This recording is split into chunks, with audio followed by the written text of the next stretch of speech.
여러분 안녕하세요. 그때 그 날씨 이혜민입니다.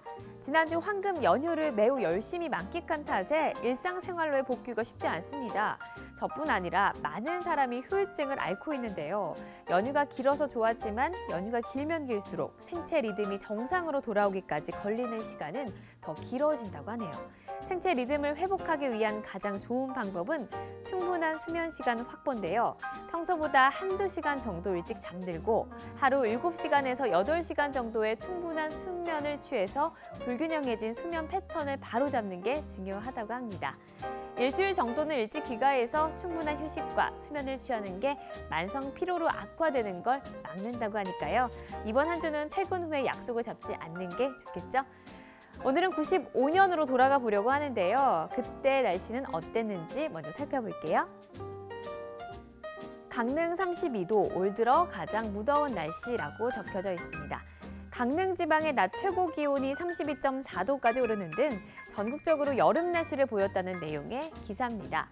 1971년부터 2000년까지 강릉의 5월 9일 일 최고 기온의 평균은 22.7도입니다.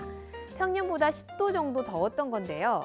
이날 동쪽 지방인 포항은 30.4도, 안동과 영동이 30.3도였던 데 비해서 서쪽 지방인 서울은 25.1도, 대전은 27.7도였다는 내용을 봤을 때 팬 현상이 나타났다는 걸 알 수 있습니다. 팬 현상은 바람이 산을 타고 넘어가면서 기온 변화를 겪는 건데요. 우리나라에서는 태백산맥을 기준으로 동쪽과 서쪽의 팬 현상을 겪는 경우가 많습니다. 올해도 이미 몇 차례 이런 현상이 나타났었죠. 특히 지난 4월에는 2번이나 이런 현상이 나타났는데요. 22일과 26일이었습니다. 22일에는 울진이 29.4도, 속초는 29.3도로 동해안 기온이 올해 최고를 기록했고요.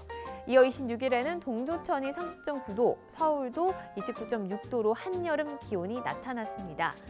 그런데 이 두 날은 서로 다른 양상을 보였는데요. 22일에는 동해안만 여름 더위를 보였고 그 밖의 지역은 포근했습니다. 반면 26일은 태백산맥 서쪽 지역에서 한여름 더위가 나타났고 동해안은 반대로 낮 기온이 20도 아래에 머무는 등 저온 현상이 나타났습니다. 둘 다 팬 현상이지만 서로 다른 방향에서 불어오는 바람으로 인해 기온의 영향을 받은 지역이 서로 반대가 된 겁니다. 하루 만에 기온을 회복하기는 했지만 우리나라에서 자주 볼 수 있는 현상이니까 기억해 두시는 게 좋겠죠? 다음 기사도 살펴볼게요. 상하이가 가라앉는다 라는 제목의 기사가 나와 있습니다. 지구온난화로 몰디브나 베니스, 솔로몬 제도 등 많은 섬나라들의 해수면이 올라가면서 바닷속으로 가라앉고 있다는 기사는 많이 접해왔는데요. 상하이는 섬도 아니고 바닷가에 있는 도시인데 왜 가라앉고 있다는 걸까요? 내용을 자세히 살펴보니까요. 중국 최대의 도시 상하이가 전례 없이 활발한 건설 붐과 과도한 지하수 사용 때문에 빠른 속도로 땅 속으로 가라앉고 있다고 보도가 되고 있습니다. 우리나라도 지반 침하로 인한 싱크홀이 많은 문제가 되고 있지만 중국도 이 지반 침하가 최근 큰 문제로 거론되고 있는데요. 최근이 아니라 95년 이때도 문제의 심각성이 제기되고 있었네요. 91년 이후 매년 10.2mm씩 급속히 침하하고 있다고 하니까 정말 심각한 문제입니다. 지난달 중국에서 발생한 거대 싱크홀에 관련된 뉴스가 보도됐었는데요. 교통경찰관의 발빠른 대처로 대형 사고를 막았지만 이런 싱크홀 사고가 중국 전역 곳곳에서 잇따르고 있습니다.